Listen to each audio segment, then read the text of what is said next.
I'm announcing a historic action to rescue our nation's capital from crime, bloodshed, bedlam, and squalor, and worse. This is Liberation Day in D.C., and we're going to take our capital back. We're taking it back under the authorities vested in me as the President of the United States. I'm officially invoking Section 740 of the District of Columbia Home Rule Act. You know what that is? And placing the D.C. Metropolitan Police Department under direct federal control, and you'll be meeting the people that will be directly involved with that. Very good people, but they're tough, and they know what's happening, and they've done it before. In addition, I'm deploying the National Guard to help reestablish law, order, and public safety in Washington, D.C., and they're going to be allowed to do their job properly. And you people are victims of it, too. You know, you're reporters, and I understand a lot of you tend to be on the liberal side, but you don't want to get mugged and raped and shot and killed. And you all know people and friends of yours that happened. And so you can be anything you want, but you want to have safety in the streets. You want to be able to leave your apartment or your house where you live and feel safe and go into a store to buy a newspaper or buy something. And you don't have that now. Le président Trump a teasé une annonce début août, une annonce majeure sur la répression de la criminalité à Washington, D.C. Parce que D.C. est vraiment devenu un trou à rats progressiste et sans loi. I think it's a disgrace that, roving bands of teenagers are riding, hundreds of dirt bikes around Washington, D.C., shooting guns, shooting off fireworks, and you have these roving bands of carjackers. It's a disgrace. This is our national capital. You shouldn't have to feel that way, whether you live there or whether you're visiting on the streets of Washington, D.C. It's a unique place because it's a federal district. It's not in a state. And I think the president, has rightly decided that something has to be done. It has a very high homicide rate when you compare it to other world capitals. And so I'm anxious to see how far he wants to take this. But frankly, I think for the people who live there and the people who visit there, they're going to welcome extra police presence on the street. That carjacking that happened to the White House staffer the other night, there were a couple of cops sitting there. Had they not been sitting there and witnessed that, I don't know what would have happened to that poor kid. He got beat up by 10 people, a 10-person gang. And so I think the more patrols you have, whether it's park police or whoever, the safer people will feel going around our nation's capital. They exist in a state of lawlessness. I mean, we have blue cities all over this country and blue states that have sanctuary laws where they have encouraged illegal immigration. I mean, that's the problem in California, is that illegal immigration has been welcomed and coddled. And then when you go in and try to enforce federal law, there was, all sorts of unrest and violence and mayhem on the streets. And so that was a situation brought about by the local officials there trying to resist, I think, the enforcement of federal immigration law. In Washington, D.C., everybody who lives there and everybody who visits there on a regular basis knows it's not safe. It is not safe. And there's even discussion in the ranks of the police department there. I think one guy's been put on suspension because they've been downplaying the crime statistics there to try to give people a false sense of security. So I don't think this is political. I think it's about safety, and in the case of California and other blue states, I think it's about the enforcement of federal immigration laws that are on the books, and you have Democrats in those places trying to resist that. I do not understand it. Je suis tout à fait d'accord. Et je pense qu'une capitale mérite vraiment mieux. Surtout la capitale des États-Unis. Ça devrait être l'une des villes les plus sûres, sinon la plus sûre des États-Unis. Et tout ce qui est en deçà de ça est complètement et totalement inacceptable. Il faut revoir les standards pour avoir des standards plus élevés afin de lutter efficacement contre la criminalité dans le pays. Les républicains sont sur le point de donner l'exemple aux démocrates. Ils vont montrer aux démocrates dans ces villes libérales comment vraiment réprimer la criminalité. Et c'est ce que le président Trump a annoncé début août, qu'il va émettre une prise de contrôle fédérale de la police de Washington. Il va faire venir la Garde Nationale et il va éradiquer la criminalité et le problème des sans-abri dans la capitale. The police are standing, and they're told, don't do anything under any such, so and you can see they want to get at it. And they're standing there, and people are spitting in their face, and they're not allowed to do anything. But now they are allowed to do whatever the hell they want. Whatever the hell they want. Eddie, what do you make of that, whatever the hell they want? Chris, to be honest with you, I'm trying to hold my temper. I think there's an ongoing argument that he's having in his head with Black Lives Matter. There's an ongoing argument that he's having with the questions around criminal justice reform and police reform. It's interesting that he really doesn't really care about what's actually happening in D.C. On a certain level, because he's not trying to get at the underlying root causes.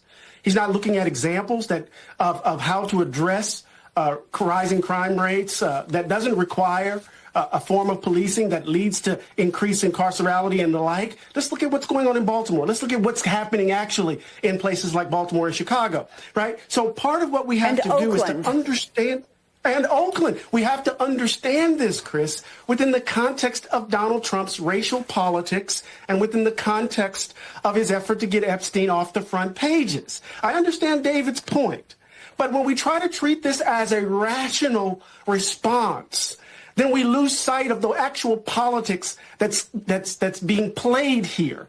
And he's actually trying to give his base red meat to get them off of the Epstein story, and it's on the backs of citizens in Washington, D.C. He's going to undermine the democratic process in the district. And so I understand what David is trying to say, but we need to be clear about what Donald Trump is doing. Voilà. Donc, apparemment, un trou à rats sans loi, c'est exactement là où ces journalistes de gauche veulent vivre. Parce que vous avez les médias libéraux mainstream qui pleurnichent. Ils sont en pleine crise de larmes parce que le président dit que ça suffit, qu'on va rendre cette ville plus sûre, la ville dans laquelle vous vivez.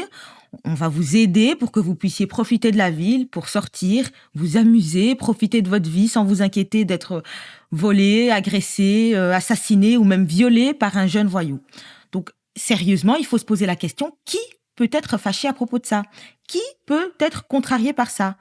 Eh bien, en 2025, dans le monde de bisounours woke où nous vivons, les libéraux, les démocrates, la gauche, eux, ils sont contrariés par ça. Ils sont en colère, ils sont furieux que le président Trump essaye de nettoyer une ville dans laquelle ils vivent eux-mêmes.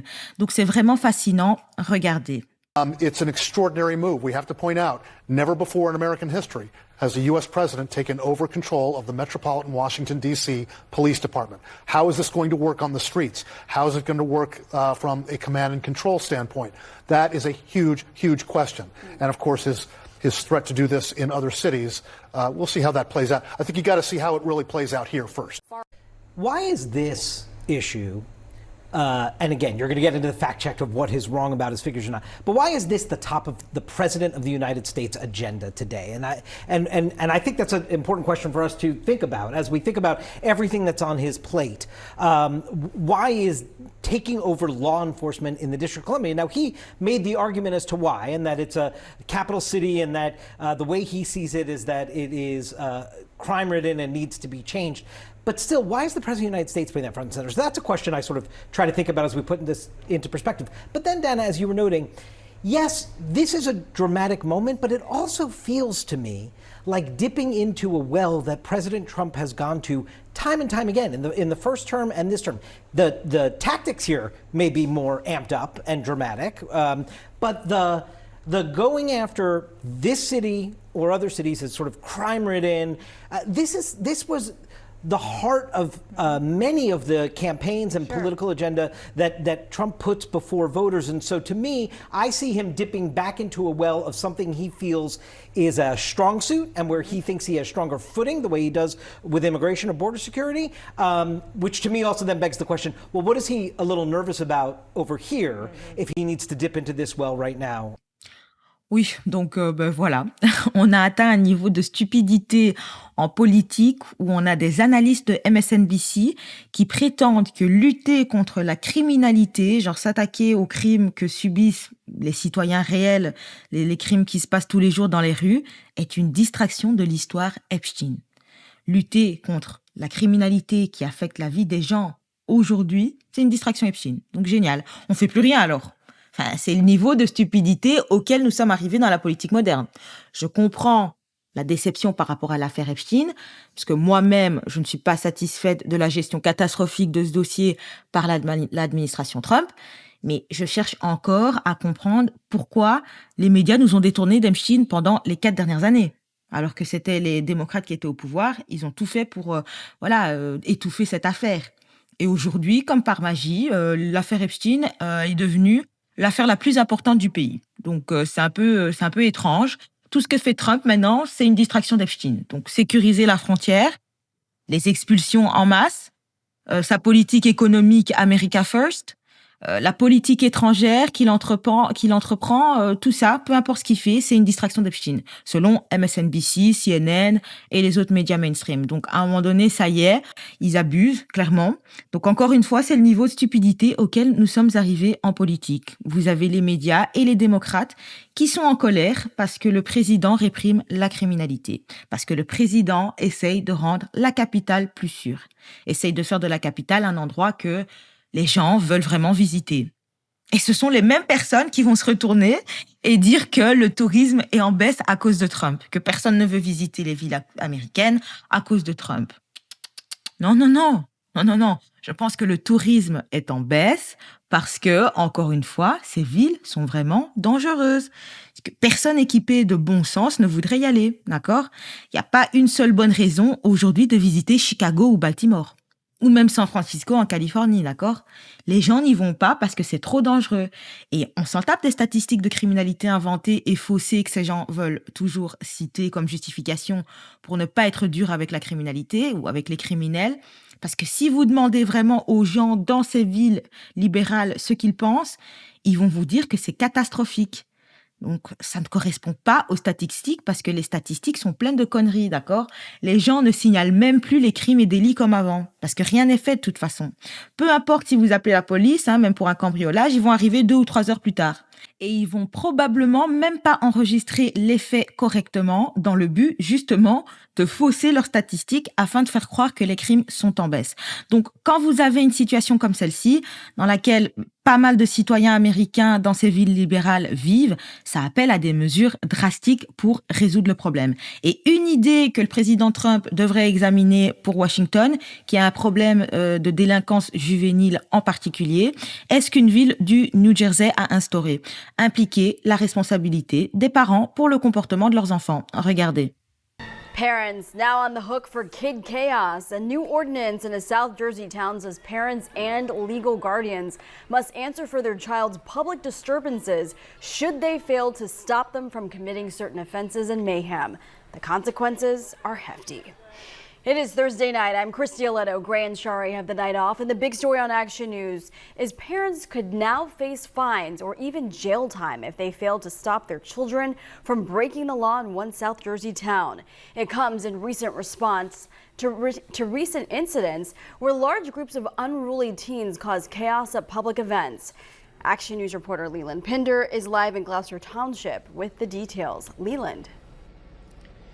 Christie, Gloucester Township Day this year was canceled because of what unfolded last year. Officials now introducing this new level of accountability, hoping to crack down on some of that bad behavior. Under a new ordinance in Gloucester Township, parents and guardians of minors involved in public disturbances could face fines or even jail time. These are your children.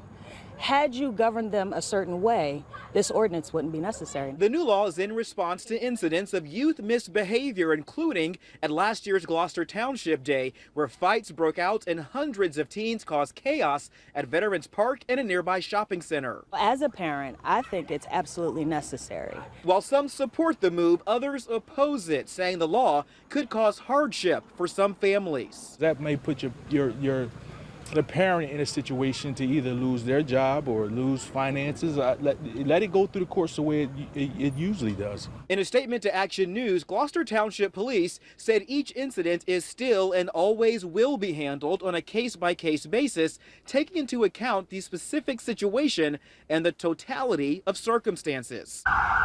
Similar chaos has erupted at events statewide in towns like Seaside Heights and Mays Landing this year. In June, New Jersey Governor Phil Murphy signed the public brawl law into state code. It allows authorities to charge anyone who starts a brawl. People hope new measures locally and statewide will make a difference. I have 4 kids, and my youngest, she can't experience like that fun stuff that we have in town because of, other kids acting out. And this new ordinance here in Gloucester Township lists 28 offenses ranging from felonies to minor infractions like loitering or breaking curfew. Now, if a child is found guilty in juvenile court repeatedly, well, that's when a parent or guardian could face 90 days in jail. Et c'est comme ça que ça devrait être partout. Donc si Trump cherche des idées, en voilà une bonne. Ces gamins qui sont des récidivistes et qui continuent de foutre le bordel sur la place publique, rien n'est jamais fait. Au final, concrètement, rien n'est jamais fait pour régler ce problème. Donc les parents ne veulent pas faire leur boulot d'éducation, eh bien, ils doivent être tenus pour responsables, d'accord ? Les tuteurs adultes, les personnes responsables de ces jeunes doivent être tenus pour responsables à un moment donné de leurs actions. C'est plus possible, c'est juste plus possible. Donc, encore une fois, vous savez, les médias, ils vont pleurnicher, ils vont critiquer, ils vont se plaindre, être contrariés, mais les gens commencent à voir vraiment clair dans leur jeu. Ils vont pas gagner cette guerre de communication avec leur jérémiade. Donc, je vous le dis tout de suite, la plupart des gens aux États-Unis veulent pouvoir sortir en public et se sentir en sécurité. Ils veulent visiter la capitale, ils veulent profiter de leur famille, de leurs amis, de leurs enfants, ok ? Ils veulent profiter de tout ça sans avoir à s'inquiéter de ces criminels, d'accord ? Et je suis sûre que les citoyens respectueux des lois de Washington vont apprécier la répression de la criminalité parce que ça garantira la sécurité de tout le monde et un meilleur vivre ensemble. Et c'est ce qui doit se passer dans ces villes libérales. Donc si les républicains peuvent nettoyer d'ici et lui rendre sa grandeur, alors c'est une victoire massive pour l'administration Trump. Et c'est une victoire massive pour les républicains et la gouvernance républicaine en général. Alors, dites-moi ce que vous en pensez. Assurez-vous de liker, commenter et vous abonner. Merci d'avoir suivi la vidéo. Si vous voulez plus de contenu comme celui-ci, il vous suffit de cliquer sur la vidéo qui arrive maintenant.